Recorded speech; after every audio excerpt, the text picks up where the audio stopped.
नमस्कार दोस्तों, स्वागत है आप सभी का आपके अपने यूट्यूब चैनल पे। आज हम लोग बीपीएससी की जो 68 का जो प्री होने वाला है उसके बारे में जानेंगे। हालांकि आपको अब जो फॉर्म खुला था ये आपको 25 नवंबर को ही खुल गया था और 4 दिन में ही शेष रह गए हैं आपको फॉर्म फिलअप करने में। तो इसको ध्यान में रखेंगे कि 20 दिसंबर लास्ट डेट है। 20 दिसंबर से पूर्व आजकल में ही फॉर्म को फिलअप कर लीजिएगा। एग्जामिनेशन का होने का जो प्रोबेबिलिटी है आप सभी जान रहे हैं कि फरवरी के फर्स्ट वीक में as per the BPSC calendar tentative रहेगा। मतलब आपका प्री का एग्जामिनेशन फरवरी के प्रथम सप्ताह में होने की संभावना है। चलिए अब थोड़ा-सा हम लोग जानेंगे आज का जो वीडियो बन रहा है जिस पर्पज़ से ये वीडियो बनाना मैं स्टार्ट की हूँ। हालाँकि बहुत दिनों से आप लोगों से कम्युनिकेशन गैप हो गया था। इवन जो बच्चे क्लासेस में रहते हैं उनके 67 के बाद में और सैनिटरी के एग्ज़ामिनेशन के बाद में भी मैं काफ़ी दिनों से इधर अपने पर्सनल कुछ कामों में व्यस्त रह गई थी। जो आप लोग कॉन्टैक्ट में रहते हैं वो जानते हैं कि मैं लॉ की तैयारी करती हूँ, तो थोड़ा-सा उसकी वजह से मैं काफ़ी व्यस्त थी। आप लोग के लिए समय नहीं निकाल पाई थी। अभी थोड़ा फ्री हुई तो हम लोग चलिए महत्वपूर्ण चीज़ों को डिस्कशन करेंगे। आपका तो नंबर ऑफ पोस्ट सबसे पहले तो आप जान ही चुके होंगे। प्रीवियस वीडियो मैंने बता दिए थे 281 पोस्ट हैं जिसमें कि आपको 35% जो है महिलाओं के आरक्षित रहता है, तो ये आपको पता ही होगा, है ना? अब रही बात फॉर्म फिलअप करने का, तो मैं डेट बता चुकी हूँ। एग्जामिनेशन का पैटर्न हूबहू प्रीवियस की तरह ही है, लेकिन एक जो चेंजेस आया है जो कि जिसकी वजह से थोड़ा-सा आप लोगों में पॉसिबिलिटी है कि अगर कॉन्फिडेंस नहीं है तो आप उस चीज़ को लेकर के काफ़ी घबरा सकते हैं, है ना? ये जो चेंजेस है वो ये है, यहाँ देखेंगे।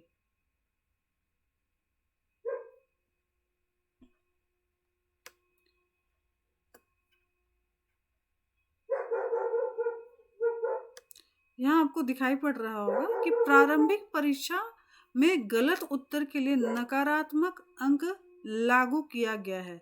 ये इस बार से आयोग के द्वारा लागू किया गया जा रहा है। नेगेटिव मार्किंग होगी, तो ध्यान रख कर के तैयारी करेंगे। दूसरी एक और चीज़ आपको जो चेंजेस किया गया है जो कि आप शायद आपने ध्यान नहीं दिया होगा कि जो मुख्य परीक्षा के अभ्यर्थियों का जो बुलावा होगा एग्जामिनेशन के लिए, मतलब आपका आप में से जो अभ्यर्थी क्वालिफाई करेंगे प्री में, तो उसमें जितना सीट्स है ना? उसका 10 गुना ही हो सकता है आपको नंबर ऑफ एप्लीकेंट एग्जामिनेशन में पार्टिसिपेट करेंगे। तो ये एक और चेंज है जो कि अगर बहुत ज़्यादा लोग हो सकता है नहीं ध्यान दे रहे होंगे, या फिर बहुत सारे चैनल के थ्रू और अन्य माध्यमों से आप लोगों को जो सीरियस अभ्यर्थी हैं उनको पता ही चल चुका होगा। तो 2 चीज़ें चेंजेस हुई हैं जिसमें कि एक तो सबसे ज़्यादा आपको एक अगर थोड़ा-सा भय व्याप्त हो रहा होगा तो ये नेगेटिव मार्किंग को लेकर हो रहा होगा। अदरवाइज़ बहुत ज़्यादा डरने की आवश्यकता नहीं है। देखिए, थोड़ा-सा हम लोग कोशिश करेंगे तो प्रैक्टिस को अगर बढ़ाते हैं, खासकर वैसे अभ्यर्थी जिनका कुछ मार्क्स से चूका हो। जैसे कि मेरे बहुत सारे स्टूडेंट थे जिन्होंने बताया कि मैम हम अराउंड 100 आया।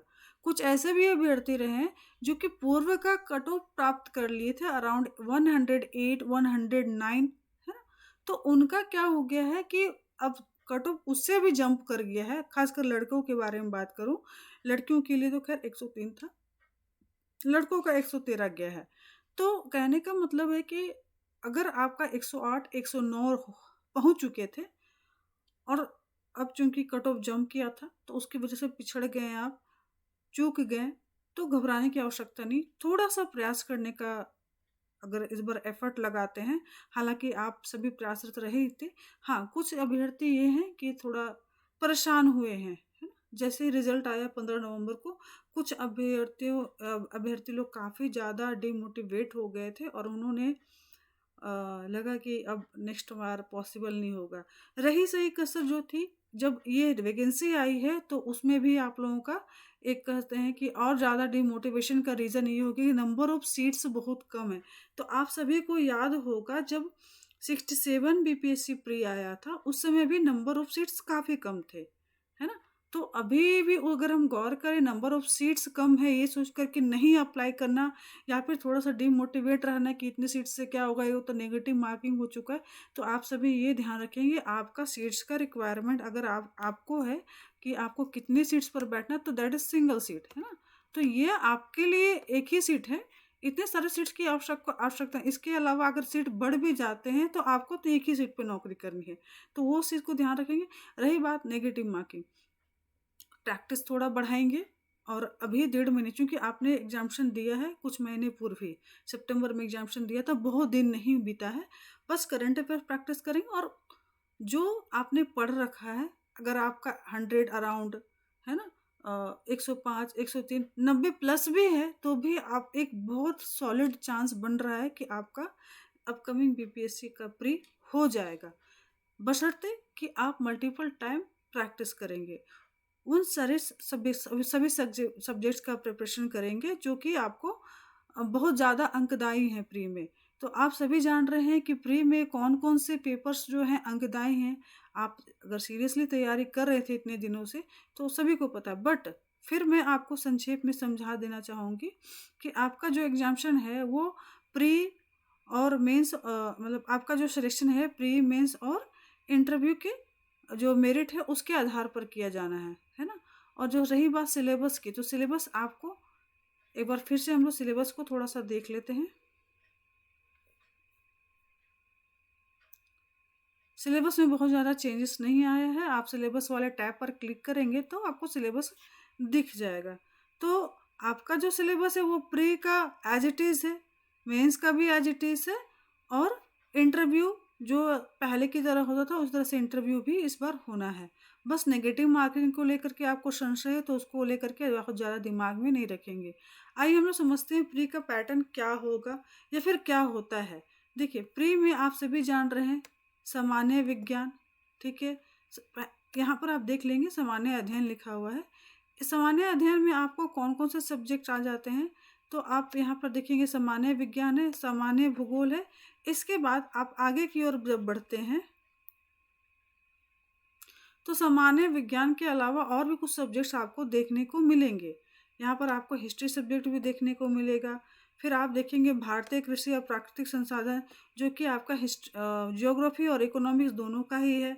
इसके अलावा जो बिहार के संदर्भ में कुछ महत्वपूर्ण टॉपिक्स हैं, उन सभी के बारे में आपको पढ़ के जाना है, जिसमें कि आप देखेंगे कि बिहार के संदर्भ में जो आपका पंचायती राज, राजनीतिक प्रणाली है, सामुदायिक विकास है, इन सब के बारे में आपको थोड़ा-सा बारीकी अध्ययन करना है। इसके अलावा अगर हम बात करेंगे भारत का जो स्वतंत्रता संग्राम और उसमें बिहार के का क्या कंट्रीब्यूशन रहा है वो भी पढ़ना है। मोटा-मोटी आप सब्जेक्ट को अगर आप देखते हैं तो क्या-क्या सब्जेक्ट आपको नज़र में आते हैं, तो हिस्ट्री है, ज्योग्राफी है, पॉलिटी है, इकोनॉमिक्स है, साइंस एंड टेक्स है, थोड़ा बहुत आर्ट एंड कल्चर से जुड़ा हुआ सब्जेक्ट भी रहता है, बिहार जीके भी है, इकोनॉमिक्स भी है, मैथमेटिक्स वाले भी प्रश्न हैं, ठीक है? और जो सबसे अधिक जो अंकदायी है हिस्ट्री के अलावा वो है आपका करंट अफेयर्स।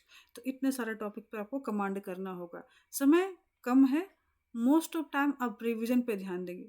वापस से पढ़ने का ज़रूरत नहीं है ना? 1.5 महीने बचे हुए हैं, वापस से बिल्कुल नहीं पढ़ेंगे क्योंकि पढ़ते-पढ़ते आपको लगेगा कि हम लोग कितना पढ़े थे, है ना? ये नेगेटिव आपको एक थोड़ा-सा पीछे की ओर लेके जाता है। आपको ये लगेगा कि हम लोग पढ़े थे, कुछ फ़ायदा नहीं हुआ, रिज़ल्ट मतलब कट ऑफ तक जाकर चूक गए। बेटर रहेगा आप प्रैक्टिस सेट ही सॉल्व करेंगे अभी, क्योंकि प्रैक्टिस सेट सॉल्व करते-करते आपको खुद से लगने लगे कि अरे ये क्वेश्चन का आंसर हम भूल रहे हैं। तब आप वापस से उसको देखोगे तो लगेगा कि हाँ, चलो ये आंसर था। तो प्रैक्टिस सेट सॉल्व करने के दौरान आपका एक तो कॉन्फिडेंस बूस्ट अप करेगा, दूसरा कि आपको वो नेगेटिवनेस जो होता है ना कि हम फिर से पढ़ना स्टार्ट किए हैं, है ना? फिर से पीछे चले गए हैं, हम फिर से ज़ीरो से स्टार्ट कर रहे हैं, ये सारी चीज़ें आपको एक बिल्कुल नहीं रहेंगी। बस आप प्रैक्टिस सेट ही सॉल्व करेंगे, करंट अफेयर्स पे बहुत अच्छे तरीके से ध्यान देंगे। बार-बार प्रैक्टिस से आपका जो वो नेगेटिव मार्किंग वाला डर है, वो तो एकदम ही निकल जाना है ना?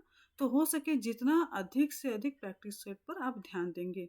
और अभी मुख्य परीक्षा पर ज़्यादा सोचेंगे नहीं, अगर आप मुख्य परीक्षा की पहले से तैयारी कर तो अच्छी बात है, बट अभी मुख्य परीक्षा के बारे में भूल जाइएगा, ठीक है?